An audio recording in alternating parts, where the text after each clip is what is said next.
गुरु की छवि को निहारा, श्रद्धा का दीप जलाया, मिट जाए घोर अंधियारा, अंतस में हो उजियारा। बोलिए परम पूज्य गुरुवर आचार्य 108 श्री विद्यासागर जी महाराज की। अतुल भाई हम सब की ओर से अपने भावी जीवन को प्रशस्त करने के लिए और अंतस में जो कालूस जन्म जन्मांतरों का छाया हुआ है उसे दूर करने के लिए एक नन्हा सा दीप पूज्यपाद के तेजोमय चित्र के समक्ष दीप प्रज्वलित किया उन्होंने। अब वो शास्त्र भेंट करें। तैयार रखिए, तैयार आ जाओ सिर पे रख के ले आओ। बोलिए पूज्य मुनि श्री प्रमाण सागर जी महाराज की। आ जाओ। रत्नत्रय से शोभित गुरु के चरणों में सत सत वंदन, प्रासुक जल से साथ में सुनील जी जैन दिल्ली रिटायर्ड डीजी सांख्यिकी शीघ्रता से आ जाएं, पाद प्रक्षालन में सहयोग करें, सब पत्नी आ जाएं। रत्नत्रय से शोभित गुरु के चरणों में सत सत वंदन, प्रासुक जल से चरण पखारे, पावन हो गया अंतर मन, गंधोदक पा भाग जगे हैं, श्रद्धा सुमन करते अर्पण, पुण्योदय से अवसर आया, आशीष मिला महका जीवन। अपने जीवन को महकाते हुए आज पाद प्रक्षालन किए हैं, वो अपना स्थान ग्रहण करें। अब मैं सहज शंका समाधान करता, ओजस्वी विचारों के धनी और विचार क्रांति के जनक पूज्य मुनिवर श्री प्रमाण सागर जी महाराज के चरणों में सत सत वंदन नमन नमोस्तु करते हुए निवेदन कर रहा हूं। पूज्यपाद आज के इस शुभ अवसर पर, आज धर्मनाथ भगवान का मोक्ष कल्याणक है, इस अवसर पर हमें अपने अमृत वचनों से कृतार्थ करें। बोलिए पूज्य मुनि श्री प्रमाण सागर जी महाराज की, मुनि संघ की। सभी लोग अपने दोनों हाथ जोड़ लें और मेरे साथ महामंत्र के स्मरण के लिए अपना मानस तैयार करें।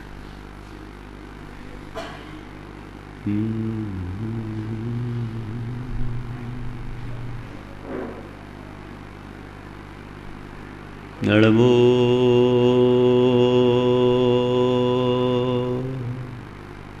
अरिहंता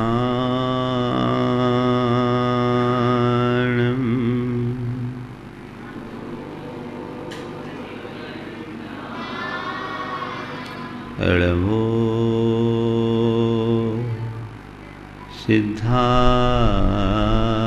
सिद्धाणं,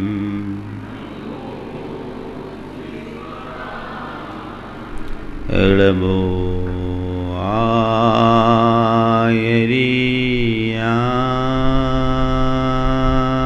आयर्याणं,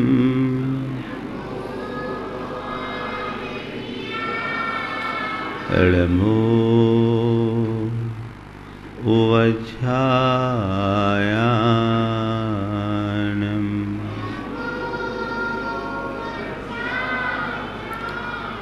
नमो लोये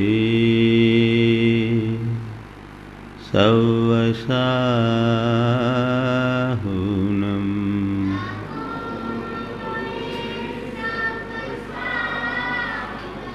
एषो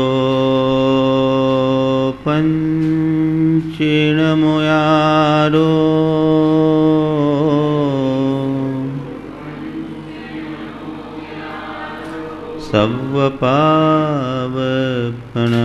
सव्वपावपनाशिनो,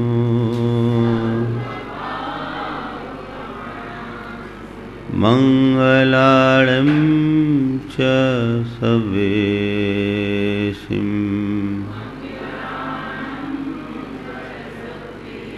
पढ़ेमं हो मंगलम।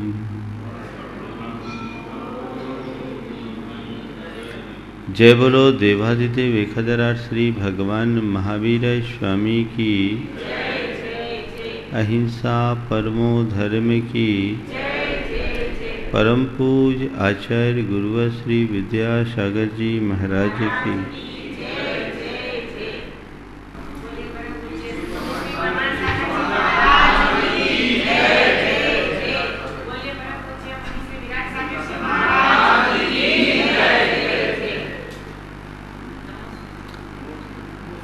जीवन में ज्ञान का बड़ा महत्व है। जब हम कोई भी कार्य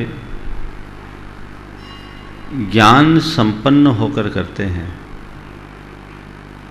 तो उसकी एक अलग अनुभूति होती है, और किसी भी क्रिया को हम बिना ज्ञान के करते हैं तो उसकी एक अलग अनुभूति होती है। जैन धर्म में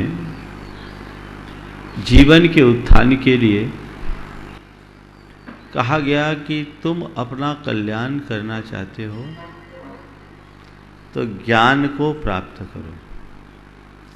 बिना ज्ञान के कल्याण किसी तरह से संभव नहीं।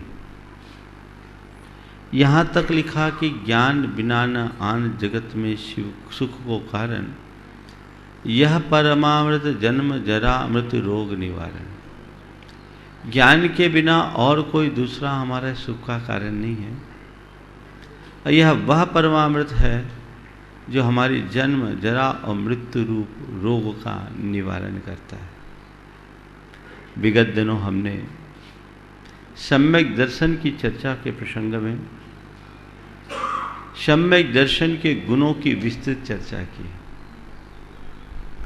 क्रम ज्ञान का है। जीवन में ज्ञान होना चाहिए,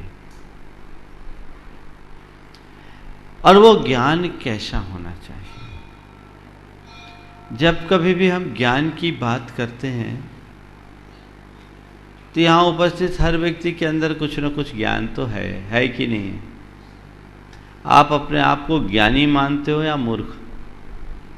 हाँ, ज्ञानी, अज्ञानी तो नहीं हो, मूर्ख तो नहीं हो। ज्ञानी हम हैं, लेकिन हमारा ये ज्ञानीपन हमारे लिए कितना सही है, हमें इस बात का विचार करने है। ज्ञान होना और ज्ञान को सही दिशा में नियोजित करना, इन दोनों में बड़ा मौलिक अंतर है। हमें ज्ञान है, पर हमारी ज्ञान की दिशा कौन सी है? एक साधारण प्राणी के ज्ञान में और एक सम्यक दृष्टि के ज्ञान में मौलिक अंतर होता है। साधारण प्राणी का ज्ञान होता है, पर उसकी दिशा बिल्कुल अलग होती है, और जो सम्यक दृष्टि होता है उसका ज्ञान और ज्ञान की दिशा एक होती है। आपने अभी कहा हम सब ज्ञानी हैं। ज्ञान तो है, किसका ज्ञान है? सारी दुनिया का ज्ञान है ना? लेकिन खुद के बारे में कितना ज्ञान है? खुद के बारे में क्या ज्ञान है? कितना जानते हैं? क्या जवाब होगा?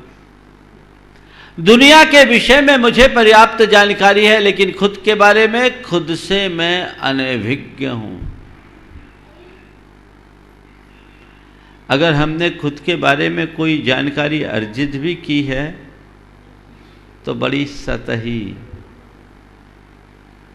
थोड़ी देर के लिए विचार करो, अपने आंखें बंद करो और सोचो अपने विषय में आप कितना जानते हो।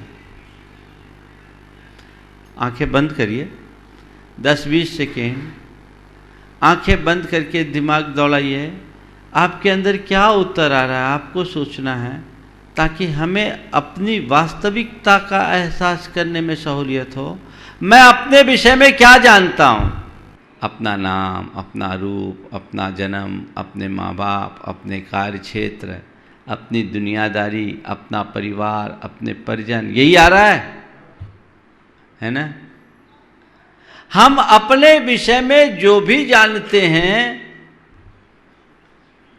वो इस जन्म से लेकर अब तक की घटी हुई कुछ प्रमुख घटनाओं तक। आपने अपने जीवन के 25, 50, 60, 70, 80 वर्ष गुजार दिए, उनमें से कितनी बातें याद है? बोलो। बहुत थोड़ी बातें।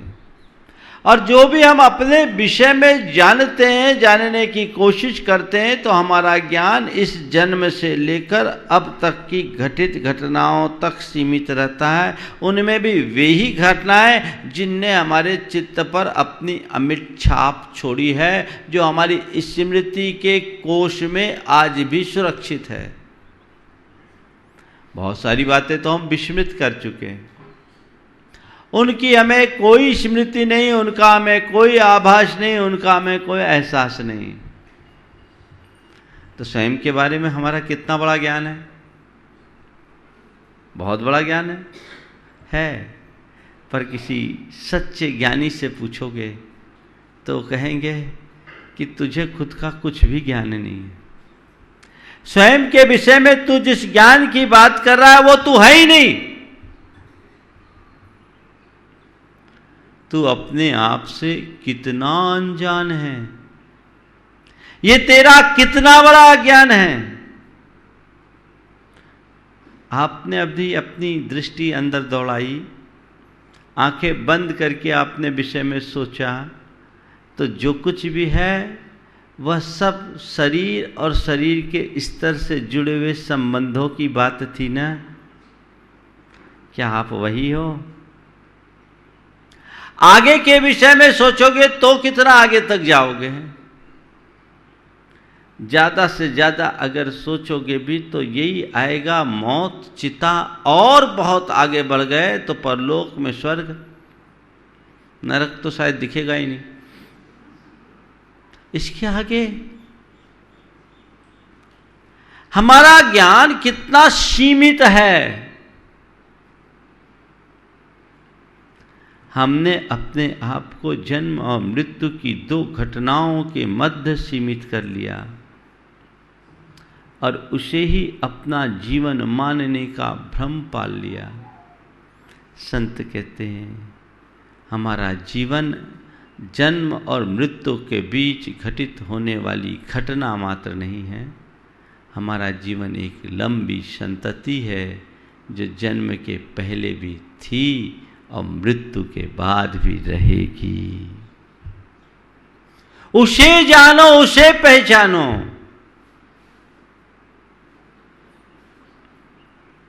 हम इस दृश्य जीवन के विषय में सोचते हैं, उस अदृश्य जीव के विषय में बहुत कम सोच पाते हैं। अपने आप को जो जानता है वही सच्चा ज्ञानी है। इसलिए ज्ञान नहीं, आत्मज्ञान से कल्याण होता है। आज 4 बातें आप सबसे कहूंगा। ज्ञान, अज्ञान, आत्मज्ञान और शब्द ज्ञान। ज्ञान, अज्ञान, शब्द ज्ञान और आत्मज्ञान। ज्ञान और अज्ञान, सामान्य रूप से हम जानकारी को ज्ञान बोलते हैं। जिस विषय में हमें जानकारी है उसके विषय में हम अपने आप को ज्ञानी समझते हैं। हर व्यक्ति के साथ जुड़ता है, कई चीज़ों का हमें ज्ञान होता है, कई चीज़ों का हमें ज्ञान नहीं होता। इस दृष्टि से देखें तो हम कहीं ज्ञानी हैं, कहीं अज्ञानी हैं। ज्ञान और अज्ञान हमारे साथ साथ चलता है। यदि हम इसे थोड़े व्यापक स्तर पर दोहराते हैं, समझते हैं, तो संसार में अनेक प्राणी ऐसे हैं जिनके पास ज्ञान है, जिनका बौद्धिक स्तर बहुत ऊंचा है, और बहुत सारे ऐसे प्राणी हैं जिनका कोई बौद्धिक स्तर नहीं, घोर अज्ञान में जीते हैं, जिनको कुछ भी पता नहीं। आप मनुष्यों को देखोगे एकदम भोले, उनको कुछ भी पता नहीं है, ना अक्षर ज्ञान है न शब्द का ज्ञान है। उनके जीवन में कोई खास सपने भी नहीं है। और पशु पक्षियों तक चले जाएं तो वहाँ तो और अज्ञान है। ये प्राकृतिक रूप से अज्ञान से अभिशप्त हैं। उनकी बात मैं आपसे नहीं कर रहा हूं, लेकिन जिनके पास ज्ञान है और ज्ञान होने के बाद भी जो अज्ञान से ग्रसित हैं, बात उनकी है। हम आप जैसे लोग जिन्हें सीधे सीधे अज्ञानी कहना अच्छा सा नहीं लगता। ज्ञान है लेकिन ज्ञान होने के बाद भी अज्ञान है, ये बहुत खतरनाक है। जो जन्म से अंधा हो उसे देखकर कोई आश्चर्य की बात नहीं होती, पर जो आंख वाला होकर के भी आंख में पट्टी बांध ले, उसके लिए हम क्या कहेंगे? बोलो। हाँ, जो जन्म से अंधा है उसके लिए कोई बात नहीं, लेकिन जो आंख वाला होकर के भी आंख में पट्टी बांधे, उसके लिए हम क्या कहेंगे? हाँ, क्या कर रखे हैं? थोड़ा सा देखो। जन्म से अंधे तो नहीं है, आंखें तो है, पर खुली है कि पट्टी बंधी है? ऐसे व्यक्ति के लिए हम क्या कहेंगे? हमें किसी बात का ज्ञान नहीं है और हम वो क्रिया करें तो क्षम्य है। सब बातों का ज्ञान होने के बाद भी व्यक्ति विषयों में और पापों में रम रहा है, तो उसके लिए हम क्या कहेंगे? वो ज्ञान है या अज्ञान? ज्ञानी होने का भ्रम है और अज्ञान पल रहा है। जानबूझकर अंधे बने हुए हैं। संत कहते हैं अपने इस अंधत्व का निवारण करो, जीवन की वास्तविकता को जानने की कोशिश करो, और जो जाना है उसके अनुरूप जीवन जीने का यत्न करो, तब तुम्हारा उद्धार होगा। और एक बात बोलूं, जिन्हें हम अज्ञानी समझते हैं वे जल्दी सुधरते हैं, और तथाकथित ज्ञानी बहुत मुश्किल से सुधर पाते हैं। अज्ञानियों का उद्धार जल्दी हो जाता है, और ये तथाकथित ज्ञानियों का उद्धार बहुत कम होता है, क्योंकि अज्ञानी अपने आप को अज्ञानी मानता है और उसे कोई राह बताई जाती है तो उसमें वो दिमाग नहीं लगाता, तर्क वितर्क नहीं लगाता, जो उसे समझ में आता है तुरंत स्वीकार कर लेता और बढ़ जाता, उसका कल्याण हो जाता है। पर ज्ञानी अपनी बुद्धि चलाता है, हिसाब किताब करता है, जोड़ घटाव लगाता है, तो उसके लिए बहुत कठिनाई होती है। एक सामान्य व्यक्ति के माध्यम से अगर कोई चींटी मर जाए,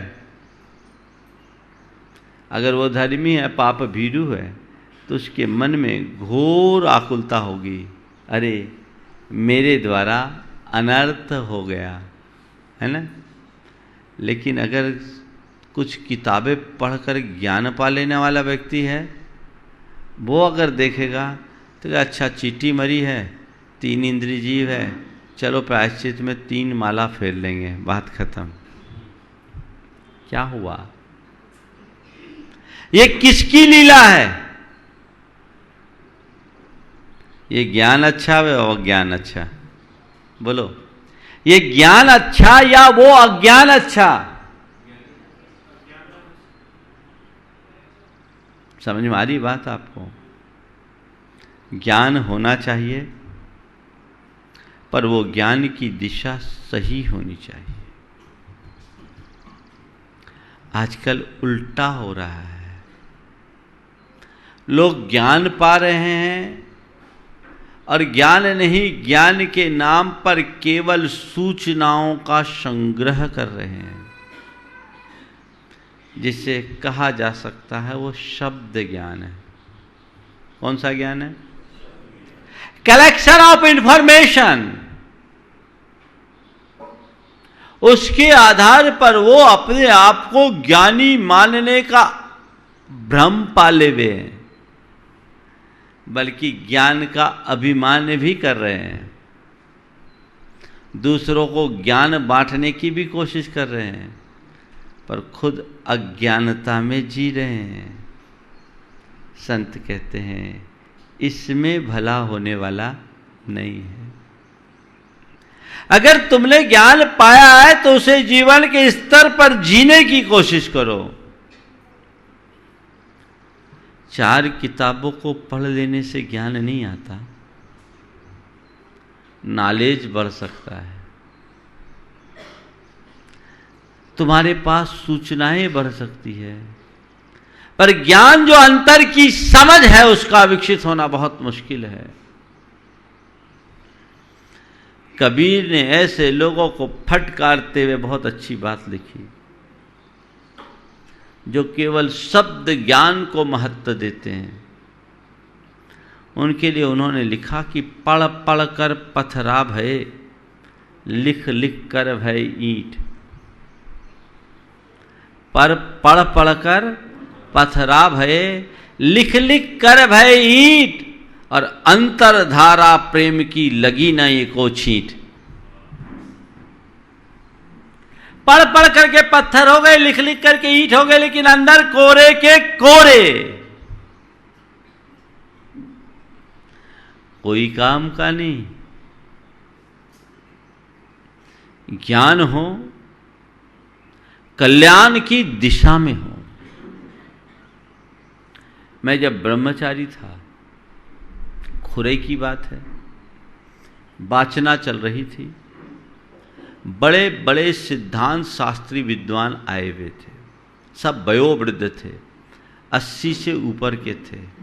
उस समय मेरी उम्र कुल 18 साल की थी। मैं ब्रह्मचारी था, 24 घंटे में एक बार भोजन करता था, उसी समय पानी पीता था, और उस समय भी नमक शक्कर हमारा छूटा हुआ था। तो अब चौके में हम जाते थे तो हमारी एक आदत थी कि चौके में अब थाली में परोसे तो क्या खाऊं, ये खाऊं कि ये खाऊं कि ये खाऊं, ये विकल्प लगता था। तो मुझे जो मिलता था मैं उन सबको एक कटोरे में मिला करके मिक्स कर लेता था और चुपचाप रोटी के साथ खा लेता था, बस डिडल की चीज़ को छोड़कर। एक विद्वान का हमारा एक ही चौके में निमंत्रण हुआ, वयोवृद्ध विद्वान थे, नाम नहीं ले रहा हूं आपको। वो डायबिटिक थे, लेकिन उनको बिना मीठे के चलता नहीं था। इंसुलिन लगता था, लेकिन मीठा चाहिए। उन्होंने मुझे देखा, मैं उनके पोते के बराबर था, और वो देख रहे हैं कि एक छोटा सा ब्रह्मचारी जिसकी अभी मूछें भी नहीं निकली है, कितनी सहजता से भोजन कर रहा है, कितनी निष्प्रहता से भोजन कर रहा है, और मैं बड़ा संपादक सिद्धांत शास्त्री, उसके बाद भी मेरी लिप्सा नहीं गई। उन्होंने इस बात का जिक्र मंच पे किया, बड़े बेबाक विद्वान थे। उन्होंने कहा कि आज के इस दृश्य को देखकर मेरे मन में घोर शर्मिंदगी आई, लेकिन आचार्य महाराज इसमें मैं दोष अपना नहीं आपका मानता हूं। विद्वान तो थे, बहुत अच्छे वाग्मी विद्वान थे, बोलना जानते थे। पूरी घटना का वर्णन किया, उल्लेख किया, और उन्होंने कहा आज मुझे बड़ी ग्लानि हुई, शर्मिंदगी की अनुभूति हुई, लेकिन महाराज इसमें मैं दोष अपना नहीं आपका मानता हूं। सब बहुत चक्कर रह गए, क्या बोल रहे हैं आचार्य महाराज, देखे क्या बोल रहे हैं। बोले दोष आपका मानता। बोले क्यों, इनकी उम्र में आप हमें क्यों नहीं मिले।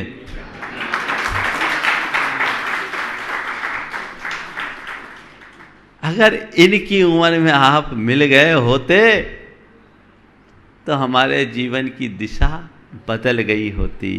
हम तो अब पक्के पान हैं।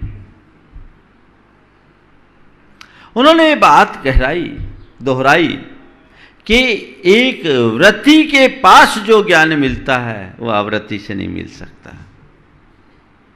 और बड़ी बेबाकी से ये बात भरी सभा में उन्होंने की, बात समझने की है। हम ज्ञान तो बहुत लेते हैं, दूसरों को ज्ञान बांटने में भी माहिर हैं, लेकिन ज्ञान को जीवन में उतारना बहुत मुश्किल है। ज्ञान पाना, ज्ञान बांटना, ज्ञान फैलाना और ज्ञान को उतारना, इसमें बड़ा अंतर है। ज्ञान पाना कठिन नहीं है। थोड़े से प्रयासों से मनुष्य ज्ञान पा सकता है। और यहां बैठे एक भी व्यक्ति ऐसे नहीं है जिनको ज्ञान नहीं है। बोलो, ज्ञान है कि नहीं है? पूरा ज्ञान है। आपसे मैं पूछूं, बोलो पाप अच्छा है कि बुरा, तो क्या बोलोगे? हाँ, बुरा है ना। पंचेंद्रिय के विषय अच्छे हैं या बुरे? क्रोध अच्छा है या बुरा? क्षमा अच्छी या बुरी? सब पता है तुम्हें। पाप शत्रु है, विषय कैसा है हमारे पतन का कारण है, और धर्म हमारा मित्र है। सब पता है कि नहीं? हाँ, है ना। फिर बताने की क्यों सुनने आते हो प्रवचन? वो तुम्हें सब पता है जो हम लोग बोल रहे हैं। तुम्हें ये पता है क्या करना चाहिए, क्या नहीं करना चाहिए। कदाचित अधर्म के विषय में मनुष्य फिर भी कमजोर हो जाए, पर धर्म के विषय में तो उसे पूरी जानकारी है, सब पता है। पता नहीं होता तो कोई दिक्कत नहीं है, मुश्किल यही है कि तुम्हें पता है। जान कर भी अनजान बने हैं। इसके पीछे की वजह क्या है? कभी आपने सोचा? जानने के बाद भी हम अनजान क्यों बन बैठे, इसकी वजह आपने सोची? ऐसा नहीं कि आप चाहते नहीं हैं, चाहते तो आप भी हैं, लेकिन अनादि के संस्कार कुछ इस कदर हावी हो गए हैं जो हमें बार बार बार बार हमें हमारे लक्ष्य से विमुख कर देता है, परांगमुख कर देता है। उन संस्कारों को जीतने का अभ्यास करो। जैसे जैसे उन संस्कारों को हम जीतने में सक्षम होते हैं, हमारा अंतर ज्ञान निखरता है, आत्मज्ञान निखरता है, और ये आत्मज्ञान कल्याण का कारण बनता है। शब्द ज्ञान नहीं, आत्मज्ञान। शब्द से अर्थ की यात्रा करो। शब्द ज्ञान कोई काम नहीं करता, ऐसी बात नहीं है। शब्द से ही अर्थ की प्रतीति होती है। आप यहां जो सुन रहे हो, क्या सुन रहे हो? शब्द सुन रहे हो कि अर्थ? शब्द। लेकिन शब्द को सुनकर के सीमित रह जाओगे और सुनने मात्र को अपना धर्म मान लोगे तो कल्याण नहीं होगा। कल्याण कब होगा? जब सुनी हुई बात को जीवन में उतारोगे। सुनना मात्र धर्म नहीं, धर्म करने के लिए सुनना, यह हमारा धर्म है। स्वाध्याय करना मात्र मेरा मकसद नहीं, स्वाध्याय करके जीवन को बदलना मेरा मकसद है। यदि ये बात अंतर मन में जुड़ जाती है तो जीवन में आमूल चूल परिवर्तन घटित हो सकता है। संस्कारों को जीते, केवल शब्दाडंबर को अपने ज्ञान का आधार मानने का भ्रम न करे। हमारे यहाँ शास्त्रों में वर्णन आता है एक भव्यसेन मुनिराज का और एक शिवभूति मुनिराज का। कहते भव्यसेन मुनिराज को पूरी द्वादशांग का ज्ञान हो गया, लेकिन फिर भी उन्हें आत्मज्ञान नहीं था। आचार्य कुंद कुंद कहते हैं, अंगानि दशे दुन्नी चौदस पुवाई सहर सत्थाई पड़ियो विभव्यसेनो न भाव सवनत्तनम पत्तो। सारे वांग्मय को जान लेने के बाद भी भव्यसेन, कहीं कहीं उन्हें अभव्यसेन भी कहते हैं, वो भाव श्रामण्य को प्राप्त नहीं कर पाए, क्योंकि उनके अंदर मुनित्व घटित नहीं हो पाया था। शब्द ज्ञान तो प्रचंड था, लेकिन वो शब्द से अर्थ की ओर यात्रा करने में समर्थ नहीं हुए थे, अटक गए। दूसरी तरफ एक शिवभूति नाम के मुनिराज थे, जिन्हें शब्द ज्ञान जीरो था, कुछ भी आता जाता नहीं था, पर इतना पता था कि मेरा हित किस में है। हे उपादेय का ज्ञान था, हिताहित का ज्ञान था, वैराग्य प्रचंड था। गुरु ने दीक्षा दे दी, उन्हें साधना के लिए जो मंत्र बताए सब भूल जाए, एक भी मंत्र याद न रह सके जिसका आधार बनाकर साधना करे और आत्मा में डूबे। वे उन दिनों की बात है जब लोग आम बोलचाल की भाषा में संस्कृत बोलते थे। तो एक रोज उनके गुरु ने उनको एक मंत्र दिया कि देख, ज्यादा नहीं समझ में आता तो तू ये कर ले, त्वम मास, जो दिख रहा है वो तुम नहीं है। त्वम मास, तुम जो कुछ दिख रहा है वो तुम नहीं हो, तुम आत्मा हो, शरीर आदि नहीं हो। इतना छोटा सा मंत्र भी उन्हें याद नहीं रह सका। गुरु ने याद करने के लिए दिया, त्वम आस, त्वम मास, त्वम मास, त्वम मास। वो आहार के लिए निकले, आहार के लिए निकल रहे थे। इसी क्रम में देखते हैं कि एक तालाब के किनारे एक महिला उड़द और उसके छिलके को अलग अलग कर रही है पानी में। उड़द को संस्कृत में मांस बोलते हैं। और ये बाबा पूरे बाबा थे, आहार को जा रहे थे, भूल गए विकल्प, उस अम्मा से बात करने में लग गए। तुम लोग भी कहोगे कैसे महाराज थे। वो अम्मा से बात करने में लग गए, पूछने लगे तुम क्या कर रही हो। उसने कहा तुस मासम भिन्नामी, तुस और मांस यानी उड़द और उसके छिलके को अलग अलग कर रही हूं। क्या कर रही हूं? उड़द और उसके छिलके को पृथक पृथक कर रही हूं। इतना सुनना था, बोले अरे यही तो मेरे गुरु ने कहा था,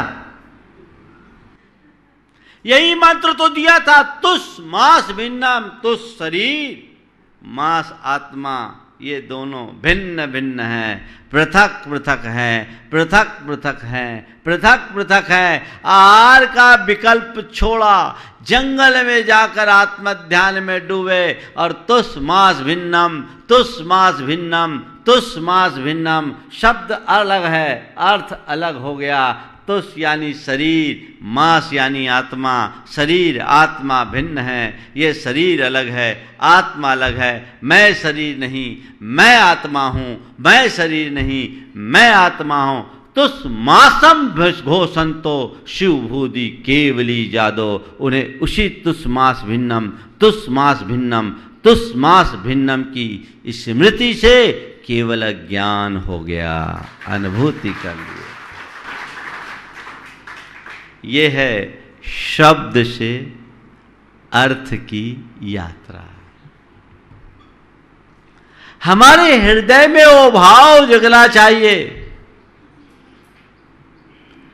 अपने ज्ञान को क्रियाशील बनाओ,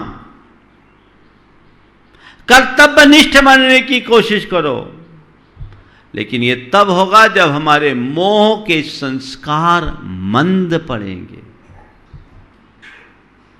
ये जन्मांतरों का संस्कार है। अच्छा चलो ठीक है, कर लो एक बार और, एक बार और, इतना कर लो फिर देखेंगे, इतना कर लो फिर देखेंगे। अनुभव बताता ये सब बेकार है। अंदर की आसक्ति कहती once more again, try again, एक बार और, एक बार और, एक बार और। इसी सोच में सारा जीवन बीत जाता है, हासिल कुछ भी नहीं होता। अपनी अपनी भूमिका के अनुरूप अपने विषय में सोचो, अपने आत्मा के कल्याण के विषय में सोचो और जीवन को कल्याणोन्मुखी बनाओ। शक्ति और परिस्थिति के अनुरूप अपनी भूमिका के अनुसार एक कदम ही सही आगे तो बढ़ो। एक एक कदम बढ़ते बढ़ते भी हम हजारों मील की यात्रा कर सकते हैं। हजारों मील की चर्चा करने वाले एक कदम भी नहीं बढ़ पाते। हम चरणबद्ध तरीके से चलना शुरू करें। ये कब होगा? जब ज्ञान के साथ वैराग्य होगा। ज्ञान के साथ जब वैराग्य पनपता है तो हमारे जीवन का पथ अपने आप प्रशस्त होने लगता है। तो ज्ञान हमारे भीतर हो, सही ज्ञान हो, सही समझ, जीवन की समझ, समझे, समझ हो, अंतर की समझ। कहते किसको समझा कहें? समझा समझा एक है, अनसमझा सब एक। समझा समझा एक है, अनसमझा सब एक। तिनको समझा जानिए जिनके घट में विवेक। जितने समझदार हैं वे समझदार में हैं। जिसके अंदर विवेक है वही सच्ची समझ वाले हैं, वही सच्चे ज्ञानी हैं। विवेक का मतलब क्या है? हित और अहित का ज्ञान, कर्तव्य और अकर्तव्य की पहचान, हेय और उपादेय का भान, करनी और अकरनी की पहचान। ये हो जाए तो समझना तुम्हारे भीतर विवेक है। अभी सबके विवेक पर पर्दा है, उसे हटाने की कोशिश करना है और उस दिशा में हमें सतत प्रयत्नशील रहने का प्रयास करना चाहिए। तो हम अपने ज्ञान को सही दिशा दें। विगत दिनों जो भावना योग की बात की, यदि हम उसे नियमित अपने अभ्यास में लेते हैं तो तय मान करके चलिएगा जीवन में बड़ा व्यापक बदलाव घटित हो सकता है। एक रूपांतरण की प्रक्रिया घट सकती है। उसे हमें उत्तरोत्तर करने की कोशिश करनी चाहिए, जिससे हम अपने जीवन को धन्य कर सकें। आने वाले कल का दिन हमारी संस्कृति का बड़ा महत्वपूर्ण दिन है। कल श्रुत पंचमी की तिथि है। श्रुत पंचमी जिस दिन हमें ज्ञान मिला, जिस दिन हमें आँख मिली, कल विशेष रूप से श्रुत पंचमी की चर्चा आप सबके मध्य होगी। श्रुतावतार की कथा भी होगी। आप समझिए और ज्ञान का आश्रय लीजिए और ज्ञान का आश्रय लेकर अपने आप को कल्याण की दिशा में लगाने की कोशिश कीजिए। हमारा भाग्य है कि आज हम अज्ञानी नहीं हैं, तो हमारा आचरण कम से कम ज्ञानी जैसा तो होना चाहिए। हम सच्चे ज्ञानी बने, सम्यक ज्ञानी बने, जिससे हम अपने जीवन का कल्याण कर सकें। हमारे आचार व्यवहार में हमारे ज्ञानीपन की झलक दिखनी चाहिए। यदि वो झलक दिख जाए तो जीवन तर जाए। वो कोशिश, वो प्रयास, वैसा पुरुषार्थ हमारा घटित होगा तो हम निश्चयतः अपना कल्याण कर सकेंगे। इसी के साथ कल जैन जनगणना जागरूकता अभियान के संदर्भ में एक चिंतन बैठक है। सुनील जी उस संदर्भ में आ गए हैं। काफ़ी कुछ जानकारियाँ उसमें आप सबको दी जाएगी। कल दोपहर में उसकी बैठक है। समय पर इस मंच के माध्यम से भी आप सबको उसकी सूचना दी जाएगी। हमें समाज के विषय में एक बहुत बड़ा जागरूकता का अभियान छेड़ने की ज़रूरत है। इस विषय में समाज काफ़ी पिछड़ रही है। बहुत सारे ऐसे तथ्य हैं जो हमारी आंखें खोल देने लायक हैं। यदि हम उन पर एक एक करके बिंदुवार चर्चा करेंगे, जिसकी चर्चा कल से होगी। कल शाम के शंका समाधान में समय मिला तो कल प्रातः काल के सत्र में भी कुछ चर्चा होगी। लेकिन कल से चर्चा की शुरुआत होगी। हमारी इसकी पूर्णता तब होगी जब हम इस चर्चा को अंजाम तक पहुंचाने में प्रयत्नशील रहेंगे। हम निरंतर उसके लिए प्रयत्नशील रहे, आगे बढ़े, अपने जीवन को कल्याण की दिशा में आगे बढ़ाने का प्रयास करें। आज ज़्यादा कुछ बोलने का भाव मेरा नहीं हो रहा है, इसलिए अधिक विस्तार न दे करके मैं यहीं पर विराम दूंगा, भावना मंगल भावना के साथ।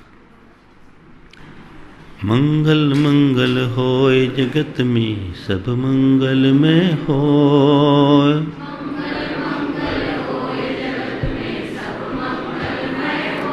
इस धरती के हर प्राणी का मन मंगलमय हो।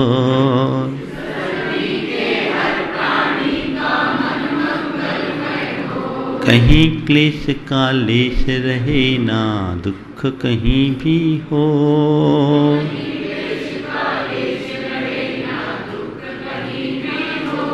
मन में चिंता भय न सतावे रोग शोक नहीं हो।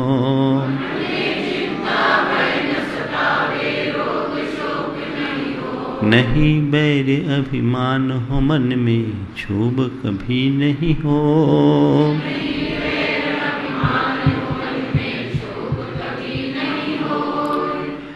मैत्री प्रेम का भाव रहे नित मन मंगलमय हो।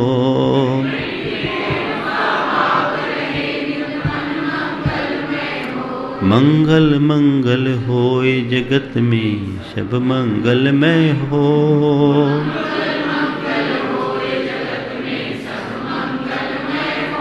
इस धरती के हर प्राणी का मन मंगलमय हो।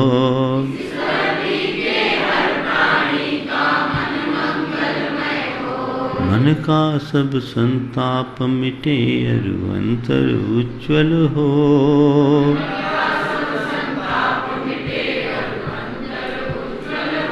राग देश और मोह मिट जाए आत्म निर्मल हो।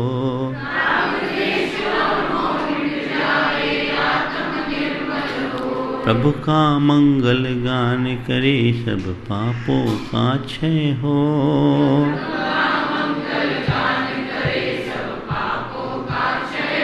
इस जग के हर प्राणी का हर दिन मंगलमय हो।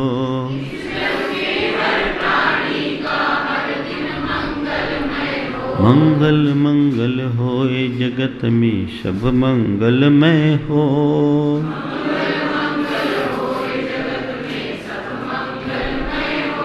इस धरती के हर प्राणी का मन मंगलमय हो।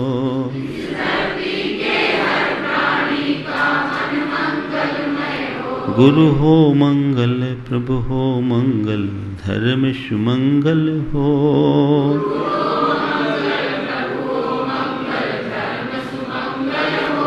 मात पिता का जीवन मंगल परिजन मंगल हो।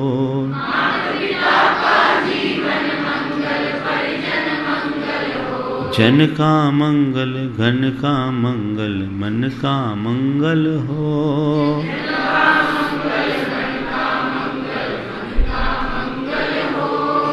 राजा प्रजा सभी का मंगल धरा धर्ममय हो।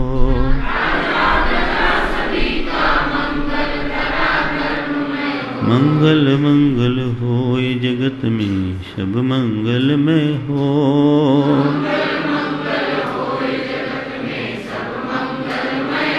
इस धरती के हर प्राणी का मन मंगलमय हो।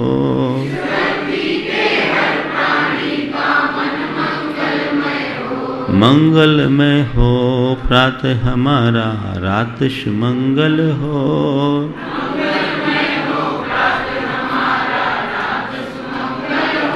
जीवन के हर पल हर क्षण की बात सुमंगल हो।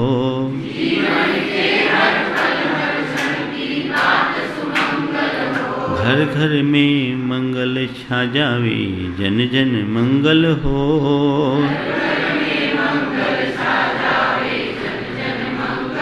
इस धरती का कण कण पावन ओ मंगलमय हो।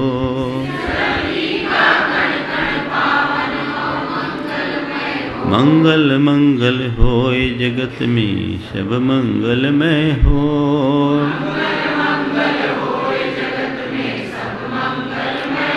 इस धरती के हर प्राणी का मन मंगलमय हो।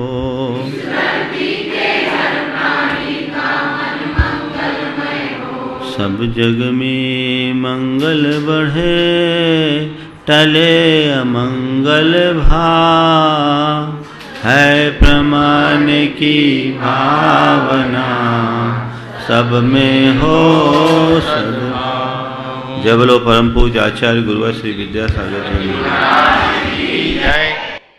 पूज्य मुनि श्री प्रमाण सागर जी महाराज की जय जय जय।